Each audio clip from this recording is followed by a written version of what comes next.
I'm delighted to meet a new friend, Dr. Patricia Beck. And I happened to meet Patricia from a letter she sent to me. She sent me a letter, which was a certificate for a presentation that I made at IEEE on a number of months ago. And I said, who's this P. Beck person? So it was Patricia Beck. And so thank you for sending me my little certificate, which is proudly on my wall. But the thing about Patricia's presentation is it moves over from the modality that our dear friend Nick Tigliakos did, and we're moving into what I call the new sensing opportunities, and that's printed, flexible, or FHE, flexible hybrid electronics. And to that point, Dr. Beck is a principal engineer in the Advanced Technologies Group at NextFlex. And if people don't know NextFlex, in my opinion, and I've said this many, many times, is leading the way in the direction of commercializing the technology that's printed and flexible, which is a key element in a lot of applications, including wearables. So Dr. Beck received her PhD in applied physics from Stanford for research related to MEMS sensors, and has previously tackled complex design, device engineering, and product issues at Hewlett-Packard Labs and Bell Labs. She currently holds 30 US patents, is a senior member of the IEEE and APS, and is on the board of the IEEE Bay Area MEMS and Sensors chapter. And Patricia, we're very much looking forward to seeing the new technology of printed flexible electronics. And thank you for your contribution to this event. Good morning. So yes, it is new technology. I've worked on everything from gallium arsenide to glass, and now plastic and steel. I'll give you an overview of what we are, where we're going. Flexible hybrid electronics is new for most people, and I'll give you some examples. NextFlex is a public-private partnership. We get a lot of government money, but we also have members, academic, industrial. We work with very, very small companies. We work with very large companies across the US. We have a high concentration of companies in Silicon Valley, California, but there are also concentrations in Massachusetts and the center of the country. But what do we do? Where do we fit? We aren't really a manufacturing institute. You find that your governments and universities do the low end, MRL, manufacturing readiness, and TRL, technology readiness, graduate student thesis, startups, early on, you know, the MRL, TRL 1, 2, 3 at the left end. When you get all the way to the right, you have high volume production, you have many, many things on the shelf. Well, we're in the middle, and that is where we have a problem in the US and in most places. How do you make prototypes? How do you figure out what you want to do? We help smaller companies, sometimes larger companies, but smaller companies that maybe don't have a fabrication facility, or larger companies that can't get a fabrication facility to move on something new. It's very hard to stop a very large company's production to do testing. So that's us. We look at what someone has, we help them innovate, we look at what they are doing, we help to make it better, we help to make it manufacturing ready. And we have an ability to turn things around very, very quickly. We have a 11,000 square foot clean room. We have components test. I'm not sure if you can see my pointer, but we have pick and place machines. We have a stud bumper. We have testing materials to, say, do bend testing. And bend testing is important when you're working on flexible items. So we have things here that we can prototype. There's an advantage to flexible hybrid electronics. I mean, first of all, you know, what is it? It's thin, lightweight, flexible, conformal, usually. We use the power of semiconductors. We're not going to try to print semiconductors on the lightweight material because the power of semiconductors is already known. We are going to take what's out there and put it together quickly. We've made Bluetooth-enabled Arduino clone and made it flexible. High mix, low volume digital manufacturing. We can do things in a day or two. We can change the designs on the fly by printing the lead wires, by deciding that we want to change components, and do it in a couple of days rather than a couple of weeks, which is what a board turnaround takes. We can put wireless communication on it. We can do power harvesting. But take a look at a cross-section of a flexible device. You have your basic circuitry above and below. You have your flexible substrate in the middle, maybe polyimide, maybe PET. You are going to have printed passives. You're going to have vias from top side to bottom. You are going to put some dye on. You'll have some discrete components. You'll have an antenna. But look at the one that's on the glove. I mean, that's it. You can have something small. You can have something thin. You can have something flexible. And yes, we have to talk about encapsulation, but our encapsulation is much different than the chip you pull apart out of your computer. If you take a chip out of your computer, you will see that it is in a hard package with a lead frame on it. You want to get to that chip, you want to change something, you have an entire board to redo. Where does flexible get you in the world? We've put it on pipes for pipe monitoring. We've put it on crack gauges. You want something that is reasonably inexpensive, and you don't want something that is detrimental to the environment.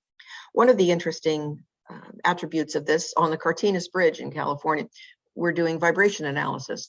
We have sensors all over that bridge, and they're stuck on. We can take these sensors and put them on wooden stakes and put them underneath power lines to tell you if a fire has started, so PG&E doesn't have to go out and monitor every line. We do secure authentication. We've put things into wearables, and you can do asset tracking, and whether that's eggs or pills. One of the things we're most proud of, and this is partly where we get into the packaging, is chemical environmental sensors. That upper left picture of this guy that seems to have only half a body, well, he's going into a fuel tank in an airplane. In our military airplanes, you have to clean those out. It would be very horrible if you had a particle that came and made that engine stall. So someone has to go in there and clean it. It's a horrible environment to work in. You have to know that you can get that guy out. We made an armband that the Department of Defense is very proud about. And it has a charging chip. It's got an antenna. It's got temperature and humidity sensor. It has noxious gas sensors on it. And it's thin enough to fit in his arm so he can still fit through that hole. He can't be dragging equipment around it. You can build a sensing into clothing. You can wear it. There are patches you can put on the skin. You can also use, when we say flexible, you can change the type of substrate you have. There are substrates out there that have an organometallic compound in it that when you hit it with an energetic beam, like a laser or an ion beam, it will crack apart the structure and allow it to be plated only in that area. And that's an example of this. This particular picture was plated with copper, and then it was plated with nickel and gold. You don't have to make it flat either. You can do things where it's rounded, where it's curved. You can make these things right on a column for a steering wheel. But to the point of how you use the chips in a new way. On the left-hand side, you have a small board. It's an Arduino. It's a mini computer sensor. And when we got done with it, we redid it into something flexible. Now, packaged ICs are large, and they don't bend or flex. Using advanced packaging, you've got ball grid array. You still have something that is large and isn't flexible, although it's easier to put on. So our goal is to use a thin diced wafer. And when I say thin, I mean really thin. We want something that wraps. We want something that holds. We want something that you can put on your arm, put around your finger, that maybe has a complex curve in it. We've taken 200 millimeter wafers and we've thinned to 80 microns. Now, this is D-taped. For those in the semiconductor industry, you know that you put a wafer on tape and frame. You put it on a thin sheet of material. You stretch it, you dice it, you can thin it on the backside.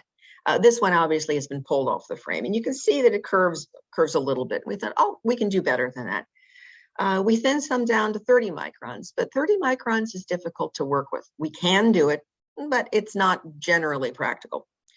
We found that about 50 microns was pretty good. So most of the devices we work with, we thin to 50 microns. And yes, we still pick and place those off of tape, and we still put those onto the packaged parts, along with the other packaged parts.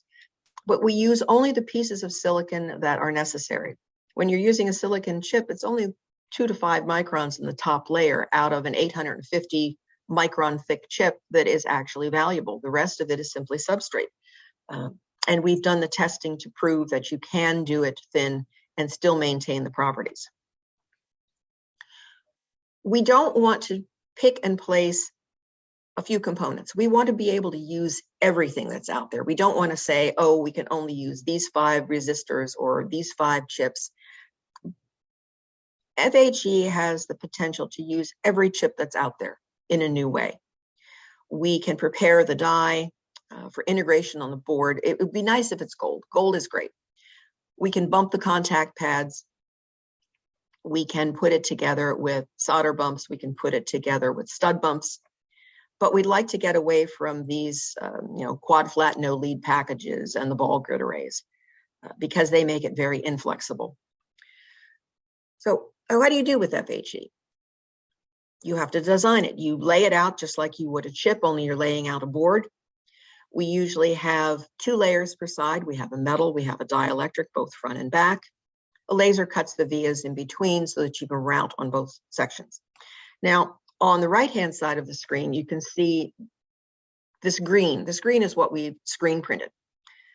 It isn't practical to put down a sheet of metal and to laser cut the entire thing. That takes a lot of time. So we put down a layer of metal, and then if it's not visible on the screen, you can see the blue area here. This is what we're going to take away, such that we print a small block, and if we need really, really thin lines, we use the laser ablation. You can aerosol print, you aerosol jet, you can inkjet, you can screen print. They all have their pluses and minuses. You can see that aerosol jet gives you a pretty reasonable line. Inkjet is a little messier. For larger lines, it's okay, but in this particular instance, that center die that was inkjet, those lines are touching. So screen printing and using the laser to cut would give you the cleanest. We also find that gravure printing works very, very well. You may be familiar with an Arduino. Now, we have to call it an Arduino clone because Arduino is trade name, but we have access to the actual chips. So we wanted to develop the equivalent of an Arduino, but make it on something that would wrap around your finger. We started out before we could prove ourselves, we couldn't get access to the wafers, and we would depackage to obtain the bare die. That's a nightmare. Taking apart the package, you don't get many that survive, but we did it. And after we would gain people's confidence, then they would give us access to the wafer so that we could use the bare die themselves. We attached both the components, the passive components and bare die to the printed traces, and you can see the green is printed.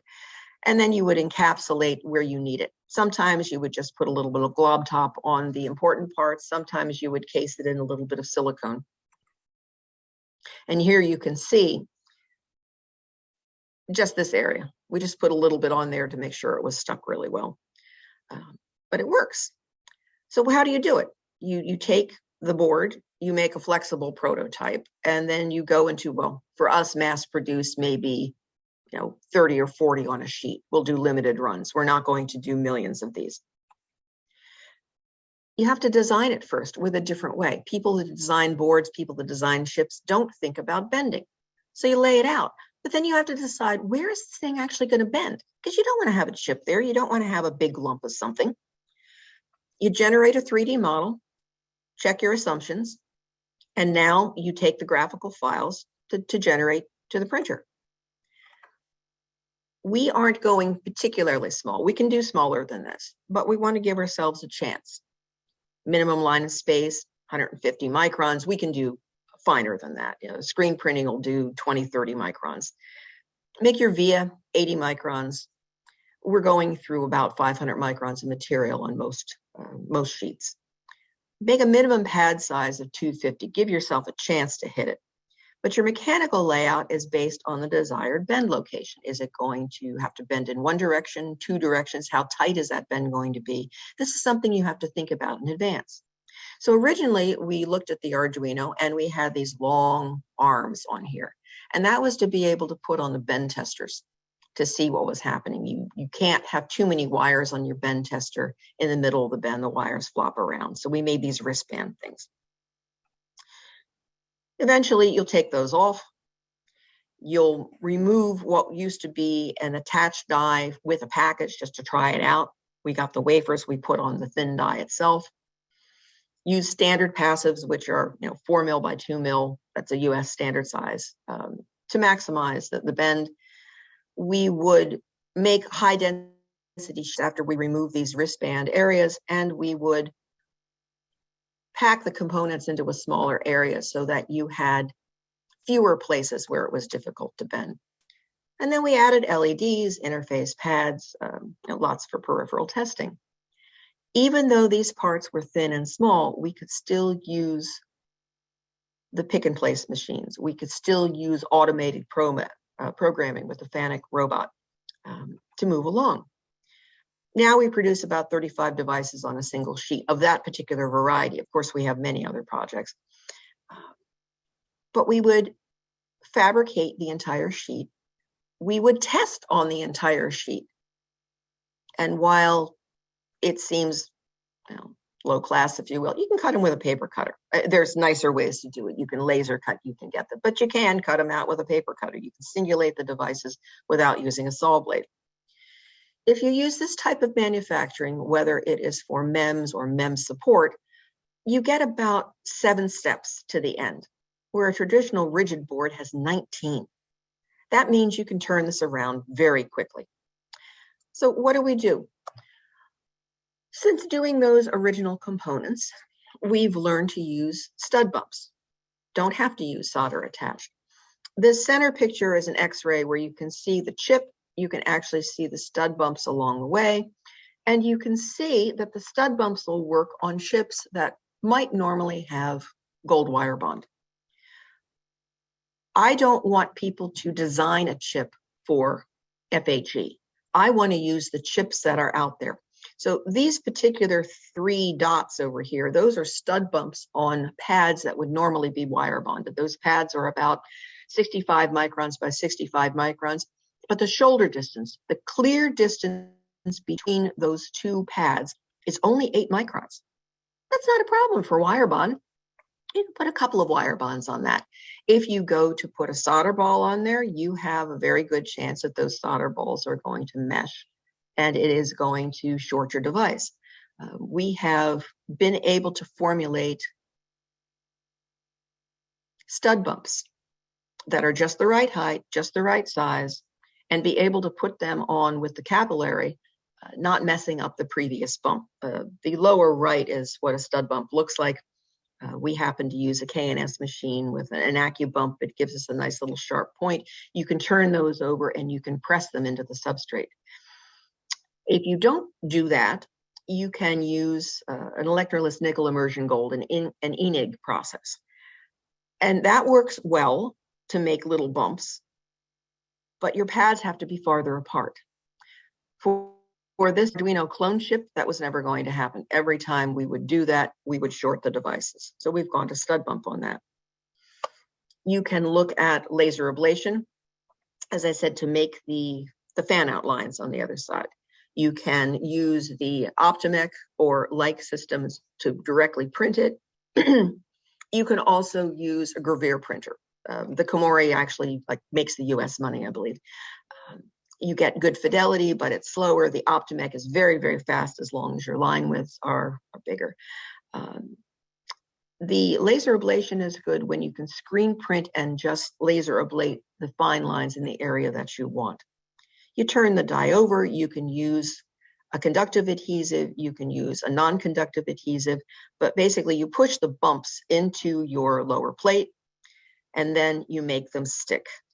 We tend to use the bumps and a non-conductive adhesive. That way you don't have to worry about anything going wrong with the conductivity.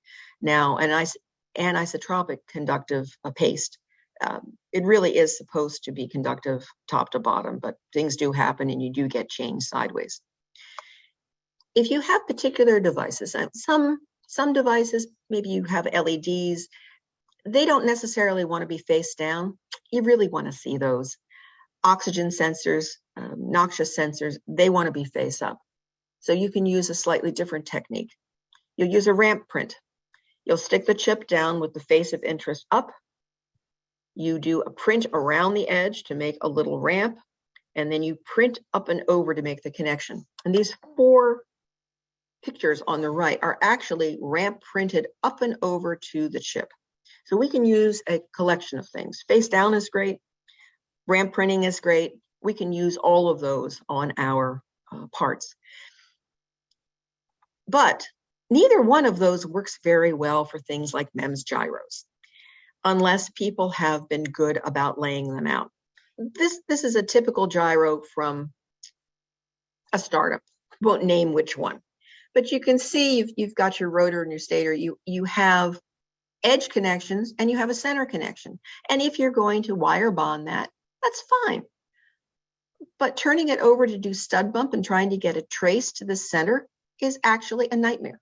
And if this place had even bumped it out a little bit to give me a chance to get all of my parts to the edge, it would have been much better. What we did in that case was to trench it. We produced our parts. We put a trench under to get to that center bump. And then we backfilled. We put metal in here so that we could get something that ran underneath the chip.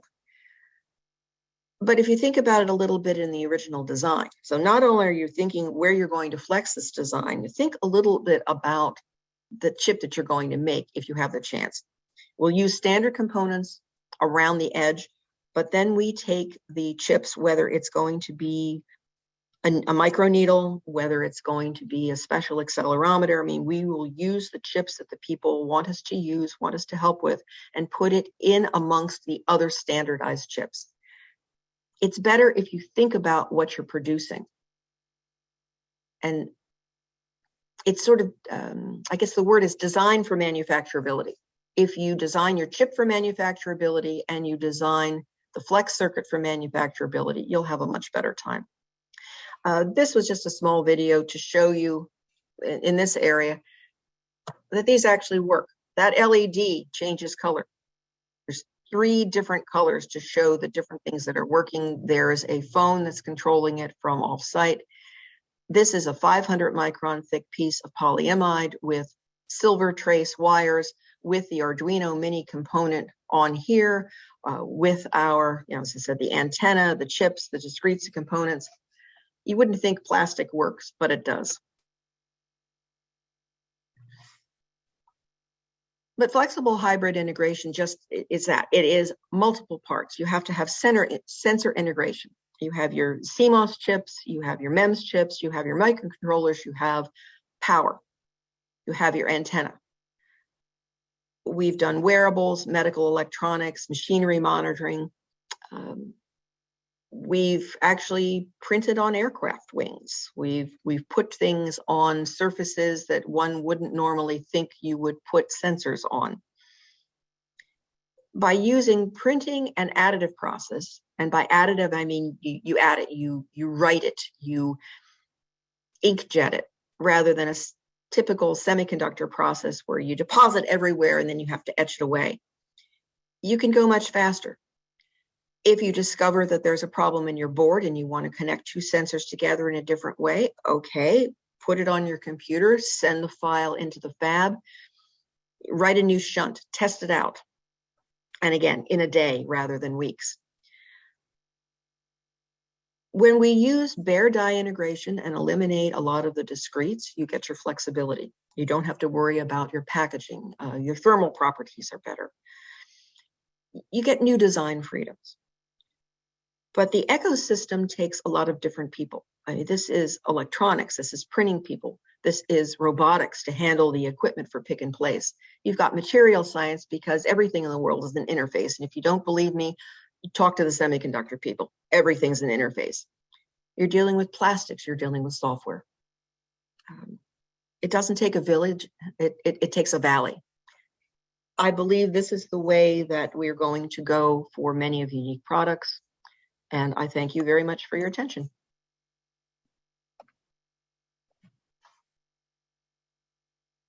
And thank you for such an incredible presentation on an emerging technology that's going to very much influence a lot of product development in the future. So for those that can and are interested, we'd greatly appreciate you filling out the Patricia Beck feedback on your screen so we can do a better job next time to make a presentation to you folks. And I will encourage some questions on this very exciting presentation. And let's see what we got for. And while we're doing that, I just want to show you this. This is the armband that we made. Oh. I mean, this this is what it looks like. You can see that this particular one, we have a battery. This is the Arduino chip in here with the other components. This is the large antenna. We have our various oxygen sensors and so forth. And yeah, nobody wants to wear a PC board, right? So this armband went in.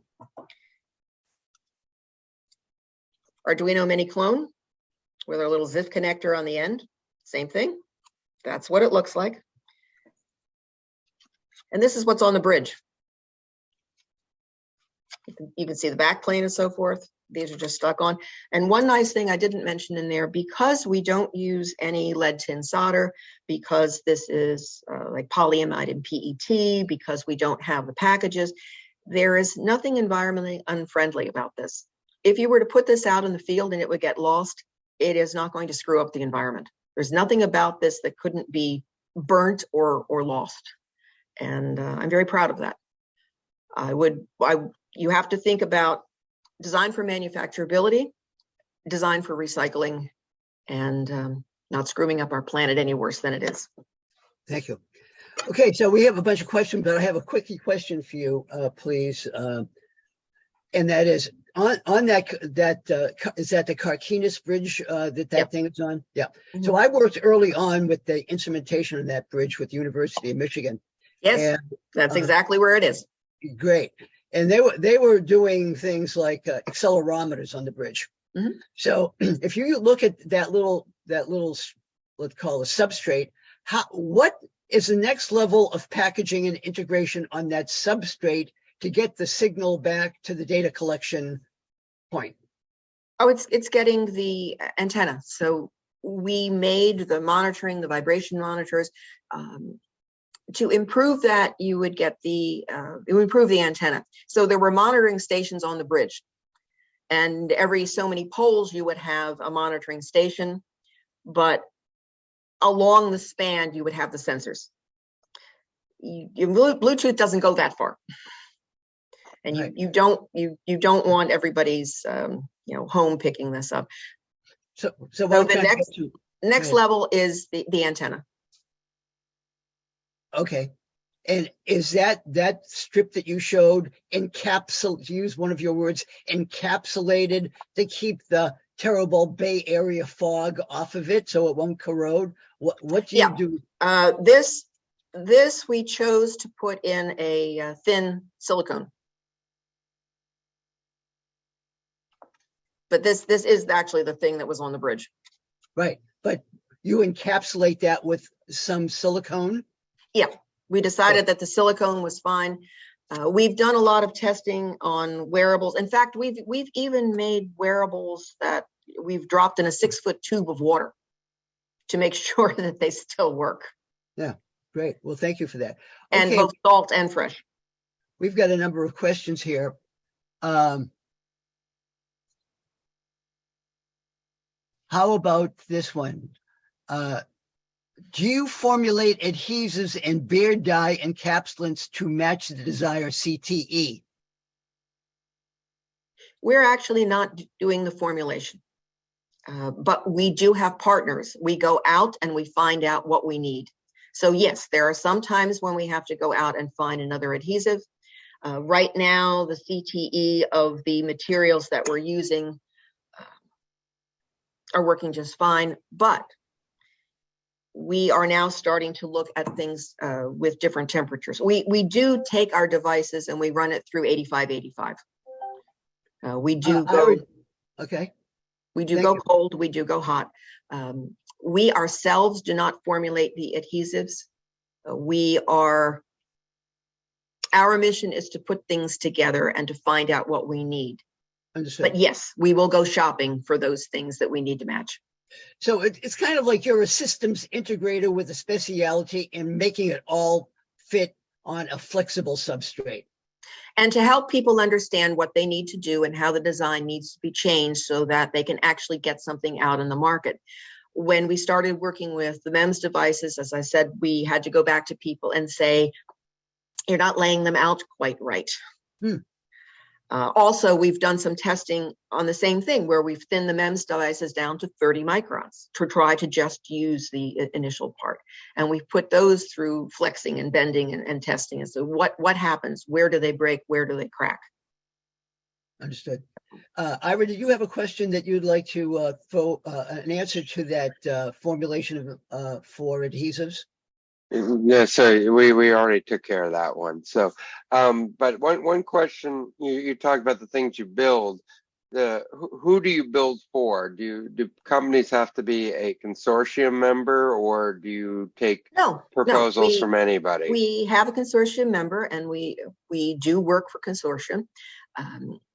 The benefit of being a member is that you get access to, I'll call it the public consortium details, but we do private work. So, Boeing is one of our members.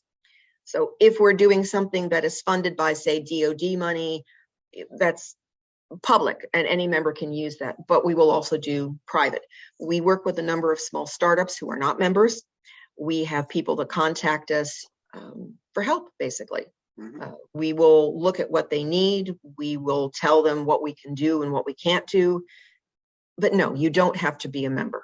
I'd like you to be a member, but you don't have to be a member. Well, that's a very important point. And thank you for clarifying that. Okay.